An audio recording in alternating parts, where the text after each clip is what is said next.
Binatang yang mati, yang mematikannya Allah, malah kalian haramkan.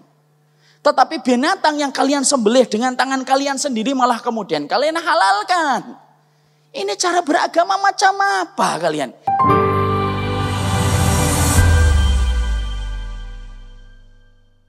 Assalamualaikum warahmatullahi wabarakatuh. Kita pada kesempatan hari ini akan menyampaikan sebuah tema yang ada kaitannya dengan urusan profesi dan urusan makanan kita. Dan ini merupakan salah satu perkara yang kita harus imani dan harusnya kita fahami insya-Allah. Judul yang akan kita bahas pada kesempatan ini adalah lambungmu akhiratmu.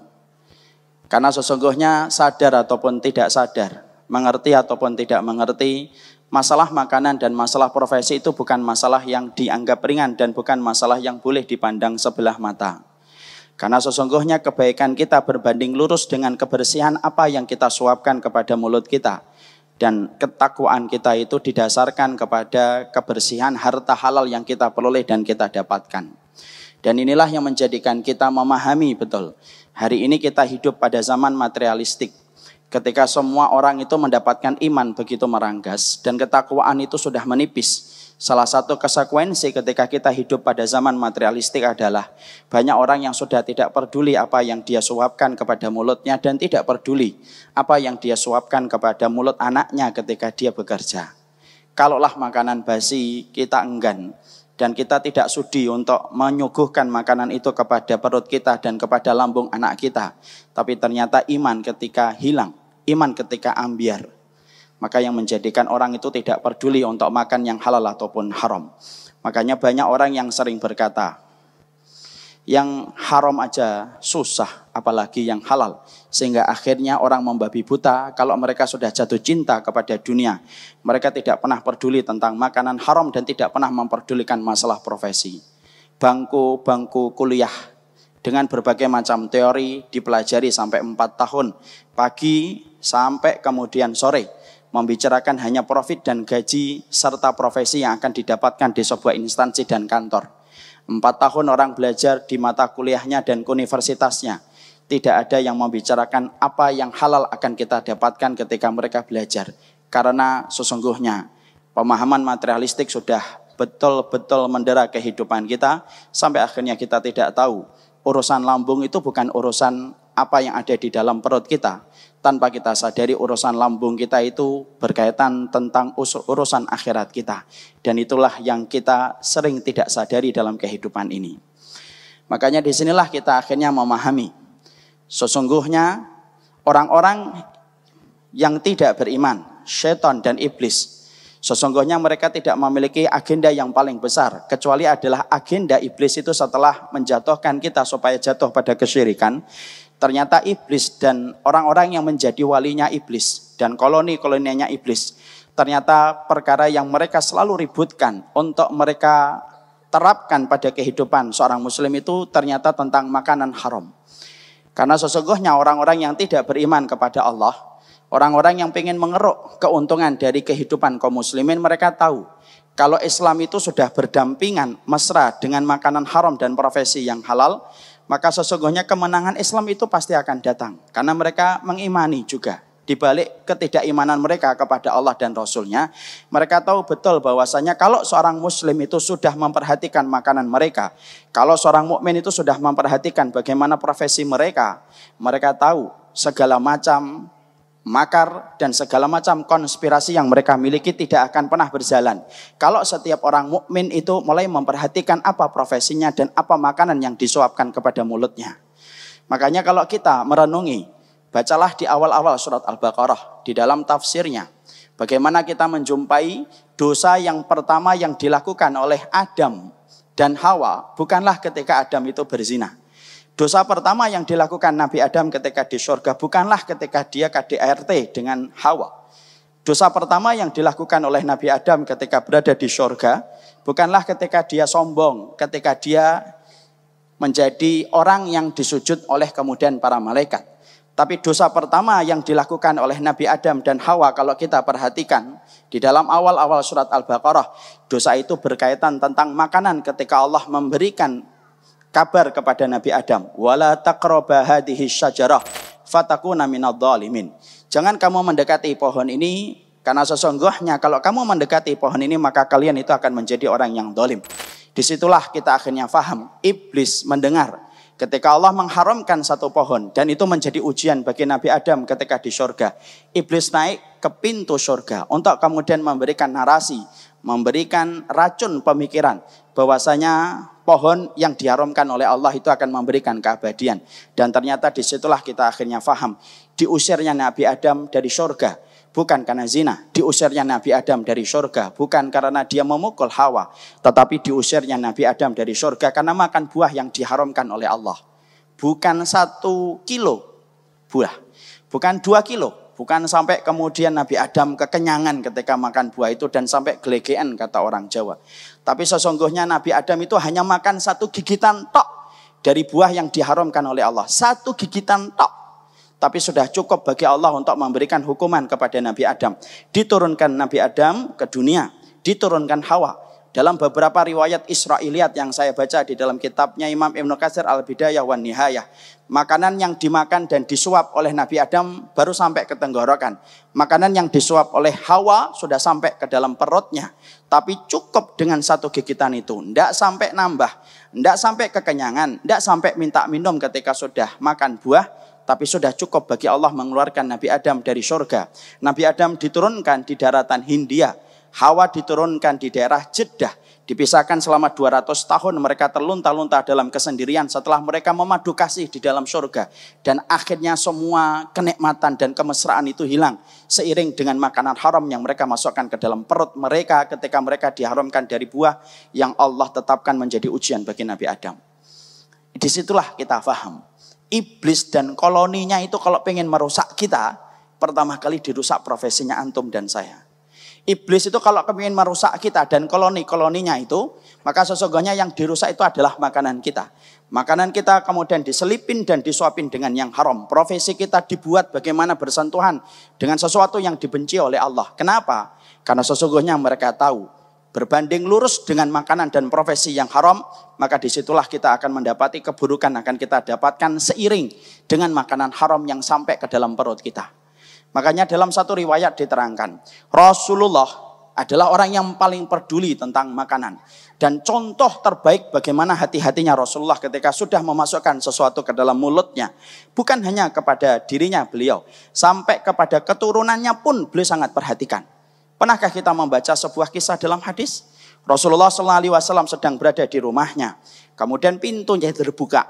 Lalu tiba-tiba Hasan atau Husain kemudian masuk ke dalam rumahnya Rasulullah SAW. Di dalam rumahnya Rasulullah ada korma zakat. Korma itu adalah korma yang akan diberikan kepada fakir miskin yang berhak mendapatkan zakat tersebut. Kita paham, Rasulullah itu tidak boleh memakan zakat dan keturunannya. Rasulullah menerima hadiah. Tapi Rasulullah itu diharamkan untuk makan zakat beliau dan seluruh keturunannya. Ketika kemudian Hasan atau Husain masuk ke dalam rumahnya beliau, maka ketika saat itu Hasan dan Husain masih belia, seumuran anak saya mungkin Ja'far, masih belia, belum terkena beban taklif, belum terkena beban hukum yang asalnya apapun yang dilakukan itu tidak akan dihisap oleh Allah ketika belum balik. Tapi saat itu Hasan kemudian masuk ataupun Husain kemudian masuk mengambil kurma zakat. Dimakan kurma zakat itu. Ketika dimakan oleh kemudian Husain ataupun Hasan, maka Rasulullah kemudian melihatnya.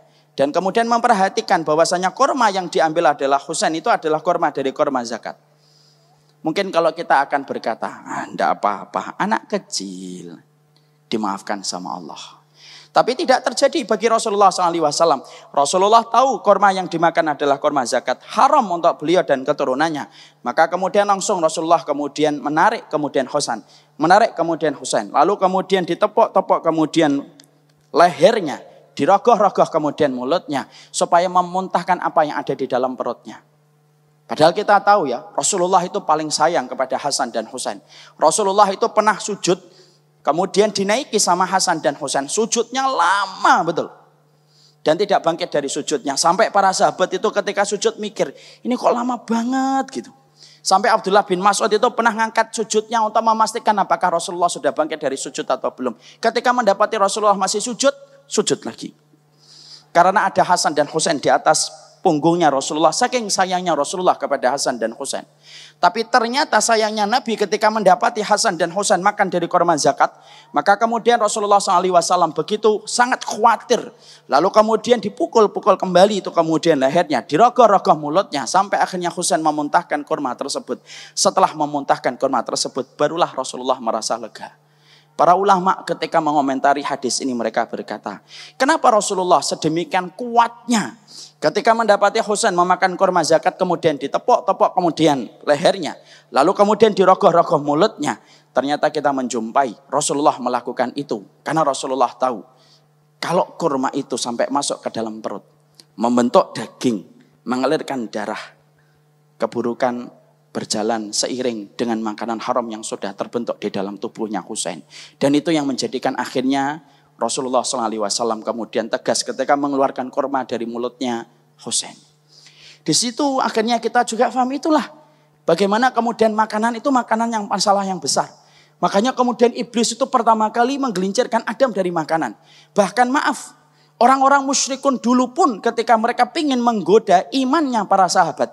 Yang digoda oleh para musyrikun ketika menggoda keimanan para sahabat itu masalah makanan salah satunya. Bukan hanya mereka itu disuruh untuk murtad dari agama yang mereka imani dari Rasulullah. Sampai urusan makanan pun dijadikan menjadi salah satu target supaya para sahabat itu memakan yang haram. Antum pernah membaca sebuah kisah yang menjadi salah satu sebab turunnya surat Al-An'am 121. Para sahabat ketika diturunkan sebuah larangan bahwasanya para sahabat itu tidak boleh makan dari bangkai. Bangkai sudah diharamkan oleh Allah. Maka orang musyrikun ketika mereka mendapati bahwasanya para sahabat itu meninggalkan bangkai karena Allah sudah mengharamkan bangkai. Perhatikan, para orang musyrikun kasak kusuk bagaimana menjadikan bangkai ini bisa dimakan kembali sama para sahabat. Karena mereka tahu betul kalau para sahabat sudah makan yang haram, maka kemudian akan banyak keburukan yang menimpa kepada para sahabat. Lalu mereka membuat narasi, mereka membuat pemberitaan. Mereka datang dan berdialog dengan para sahabat. Perhatikan salah satu dialognya mereka untuk menggoda para sahabat supaya memakan kembali yang diharamkan oleh Allah. Apa yang dilakukan oleh para orang musyrikun? Mereka berkata, kami dengar kalian mengharamkan bangkai. Iya, sudah turun surat Al-Maidah menerangkan haramnya bangkai. Lalu kemudian mereka berkata, kalian ini aneh. Binatang yang mati, yang mematikannya Allah, malah kalian haramkan. Tetapi binatang yang kalian sembelih dengan tangan kalian sendiri malah kemudian kalian halalkan. Ini cara beragama macam apa kalian? Kalian mengaku sebagai orang-orang yang kemudian diridhai oleh Allah. Kalian mengaku sebagai orang-orang yang beriman kepada Allah. Tapi kalian halalkan apa yang disembelih oleh tangan kalian. Tapi kalian haramkan bangkai. Hei, siapa yang matikan bangkai? Dijawab para sahabat, yang matikan bangkai Allah. Kenapa kalian kemudian haramkan apa yang telah dimatikan oleh Allah? Lu hampir-hampir para sahabat ketika mendapatkan narasi yang semacam itu, hampir-hampir mereka kemudian terpeleset kembali menghalalkan bangkai dan kembali ingin makan bangkai kembali setelah turunnya surat Al-Maidah. Maka ketika Allah mendapati para sahabat ada yang mulai terpengaruh dengan narasi yang dibuat orang musyrikun. Ketika kemudian ingin menghalalkan bangkai. Karena orang musyrikun pingin supaya para sahabat itu makan yang haram. Karena produsen yang haram itu adalah orang-orang musyrik dan koloni-koloninya iblis. Maka kemudian hampir mereka itu memakan bangkai. Ketika mereka akan makan bangkai, Allah turunkan surat Al-An'am 121. Wala ta'kulu mimma lam yudhkar rasmullah alaih wa innahu lafisq wa inna syayatina la yuhuna ila awliyaihim liyujadilukum wa in ata'tumuhum innakum lamusyrikun. Allah kemudian akhirnya menurunkan surat Al-An'am 121 dan mengatakan, kalau kamu sampai kemudian menghalalkan kembali, mentaati apa yang disampaikan dan dinarasikan oleh orang musyrikun, kalian kembali halalkan bangkai dan kalian makan kembali yang haram, Allah memberikan peringatan keras. Wa in ata'tumuhum innakum lamusyrikun. Kalau kamu sampai menghalalkan kembali bangkai setelah diharamkan oleh aku, innakum lamusyrikun. Kamu akan jatuh kepada perkara kemusyrikan kembali setelah kalian beriman. Ada sebuah orang yang bernama Hajjaj bin Yusuf. Hajjaj bin Yusuf ini salah satu di antara pemimpin yang zalim luar biasa, sukanya membunuh banyak orang. Menguasai banyak wilayah. Salah satu wilayah yang dikuasai oleh Hajjaj bin Yusuf itu adalah daerah Irak. Di situ ada Basrah, di situ ada Kufah. Dikuasai kemudian salah satunya oleh Hajjaj bin Yusuf. Tapi orang Irak dulu di awal-awal pertama abad pertama Hijriah, orang-orang Irak itu adalah orang yang terkenal dengan ketakwaannya dan keimanannya. Doanya orang Irak itu mustajab. Maka kemudian kalau ada pemimpin yang telah ditetapkan oleh Hajjaj bin Yusuf untuk menguasai dan untuk memimpin Irak, masyarakat Irak itu dengan begitu santainya mendoakan dan mengangkat tangan supaya pemimpin yang dipilih oleh Hajjaj bin Yusuf itu mendapatkan keburukan.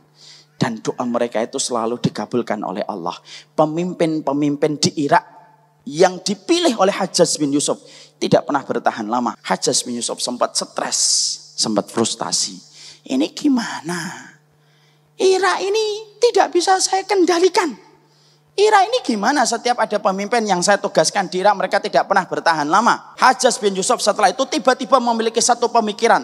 Masya Allah, pemikirannya itu nyeleneh, tapi betul-betul dilakukan. Hajjaj bin Yusuf berkata kepada seluruh masyarakat Irak. Masyarakat Irak, aku tahu kalian itu kemudian membenciku. Tapi kalian adalah kemudian rakyatku. Maka aku akan memberikan perintah kepada kalian. Dan siapapun yang tidak memenuhi perintahku, aku penggal kepalanya. Hajjaj bin Yusuf berkata, perintahku sederhana. Tolong kumpulkan semua telur dari rumah kalian. Dan kemudian semua telur yang kalian kumpulkan, nanti dikumpulkan pada tempat yang saya tunjuk. Tapi masyarakat Irak kemudian tidak mengambil pusing. Dia kemudian mengambil telur. Setiap telur dibawa ke tempat yang ditunjuk oleh Hajjaj bin Yusuf, diletakkan dalam satu tempat itu. Setelah semua rakyat Irak mengumpulkan telur, Hajjaj bin Yusuf dari kejauhan melihat, tersenyum. Dan dia berkata, berhasil saya. Telur dikumpulkan, dibiarkan telur itu. Satu hari setelahnya, Hajjaj bin Yusuf memberikan perintah yang kedua. Aku beritahukan perintah yang kedua. Telur-telur yang kalian telah kumpulkan hari kemarin, tolong diambil kembali. Silahkan diambil. Siapapun yang tidak mengambil telur, aku penggal kepalanya. Masyarakat Irak itu mulai kebingungan. Ini maksudnya apa? Disuruh ngumpulkan telur. Setelah ngumpulkan telur, kemudian disuruh ngambil telur. Dan ketika mereka akan mengambil telur, tentunya telur yang mereka ambil tidak sama dengan telur yang mereka berikan hari kemarin. Ada yang datang hari kemarin membawa telur yang lebih kecil, pulang-pulang membawa hari berikutnya telur yang lebih besar. Karena membedakan telur mereka itu yang mana tidak bisa. Lalu kemudian mereka pulang. Tanpa mereka sadari mereka telah mengambil telur syubhat. Telur yang sebenarnya bukan telur mereka, tetapi mereka ambil ketika tidak menyadari bahwasanya itu merupakan bagian dari konspirasinya Hajjaj bin Yusuf. Akhirnya Hajjaj bin Yusuf senang. Biarkan 3 hari. Biarkan telur itu dimakan dulu. Setelah kemudian telur itu kemudian dipastikan dimakan setelah 3 hari. Hajjaj bin Yusuf kemudian akhirnya memilih pemimpin yang akan diutus menjadi pemimpin di Irak. Mereka mengangkat tangan, mereka mengadu kepada Allah. Ya Allah, ini Hajjaj bin Yusuf orang yang zalim. Mengirimkan kembali pemimpin yang akan memberikan kemadharatan bagi kaum muslimin di Irak. Maka usirlah dia supaya tidak nyaman berada di antara kami. 1, 2, 3, 4, 5 hari. Ternyata doa mereka tidak terkabul. Sampai akhirnya mereka mikir masyarakat Irak. Tumben. Biasanya tidak sampai 3 hari. Pemimpin itu kemudian tidak akan betah dan kemudian langsung pulang.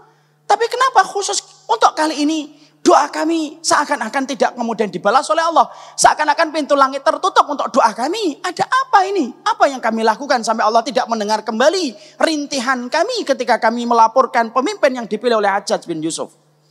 Tanpa mereka sadari ada seorang ulama yang faqih mengumpulkan masyarakat Irak dan berkata, kalian lupa.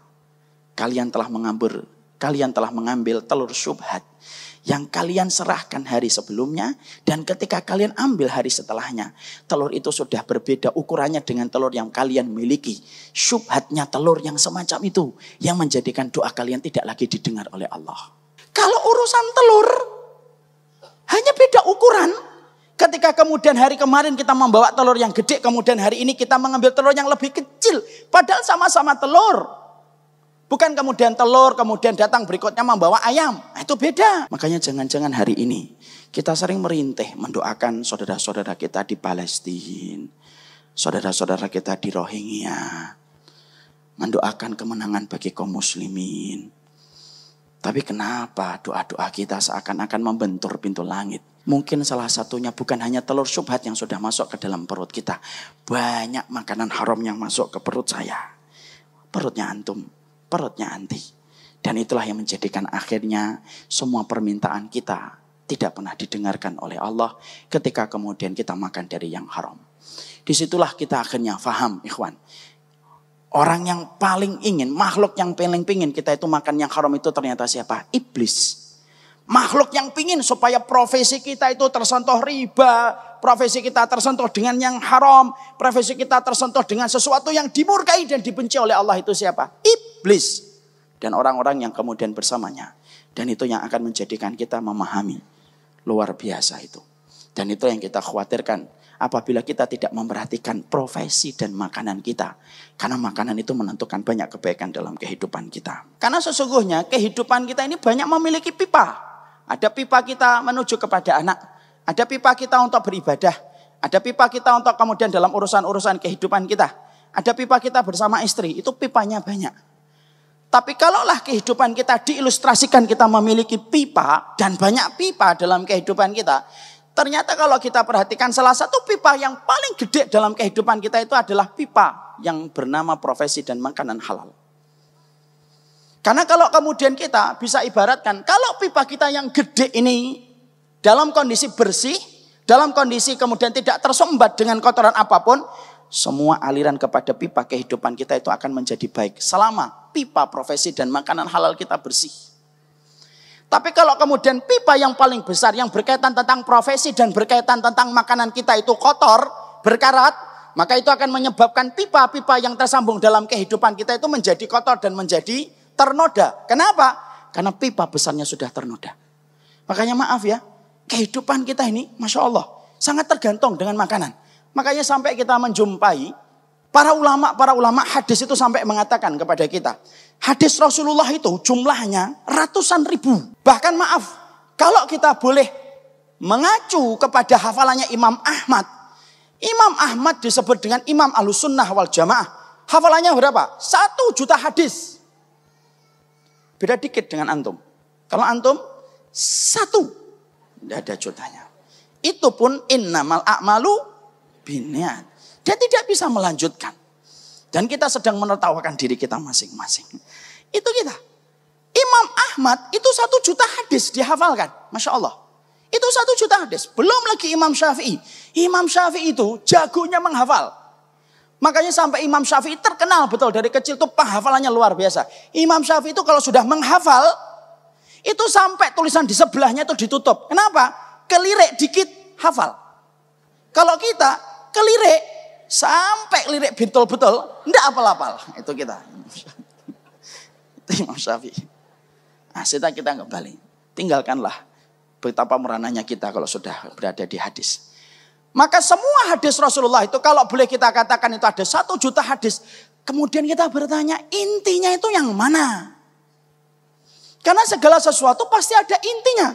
1 juta hadis yang pernah dihafalkan oleh Imam Ahmad. Bahkan lebih itu. Karena Rasulullah tinggal dan berdakwah selama 23 tahun. Yang namanya hadis itu kullu ma'udhifa ila rasul min qaulin au fi'lin au takririn. Semua yang bersandar dari Nabi, perkataan, perbuatan, dan ketetapan selama 23 tahun itu sangat mungkin lebih dari 1 juta hadis.